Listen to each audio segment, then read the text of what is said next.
Tanınmış təhsil eksperti Kamran Əsədov cinayət məsuliyyətinə cəlb olunub. Yeni Sabah məlumat verir ki, ekspert tanışı Gündüz Abbasovla birlikdə qəbul imtahanlarında qanunsuz texniki vasitələrdən istifadə hallarına görə ittiham edilir. Gündüz Abbasov bu iş üzrə həbsdədir. Kamran Əsədov barəsində isə istintaq dövründə başqa yerə getməmək haqqında iltizam qətimkan tədbiri seçilib. İttiham ondan ibarətdir ki, Əsədov və Abbasov cinayət əlaqəsinə girərək qanunsuz texniki vasitələri ümumilikdə 15 nəfərin üzərinə quraşdırmaqla imtahanlarda onlara kömək ediblər. Belə ki, gizli kamera, səs ötürücü funksiyalı VIP smart telefon, nano qulaqlıq, MIFI cihazları və digər qurğular əvvəlcədən bir-biri ilə əlaqələndirilib və istifadəyə yararlılığı yoxlanılıb. Daha sonra həmin avadanlıqlar hazır vəziyyətdə Gəncə və Bakı şəhərlərində keçirilən buraxılış və ali məktəblərə qəbul imtahanlarında asanlıqla nəticə əldə etmək istəyən müxtəlif şəxslərə verilib. Qurğular isə imtahanda iştirak edənlərin ayaqqabılarında gizlədilib. Bunun üçün əvvəlcə ayaqqabıların haltı kəsilərək boşluq yaradılıb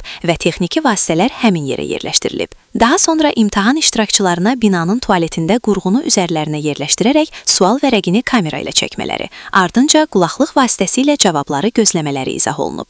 Bütün bunların müqabilində təqsirləndirilən şəxslər müştərilərindən müxtəlif məbləğlərdə pul vəsaiti alaraq öz aralarında bölüblər.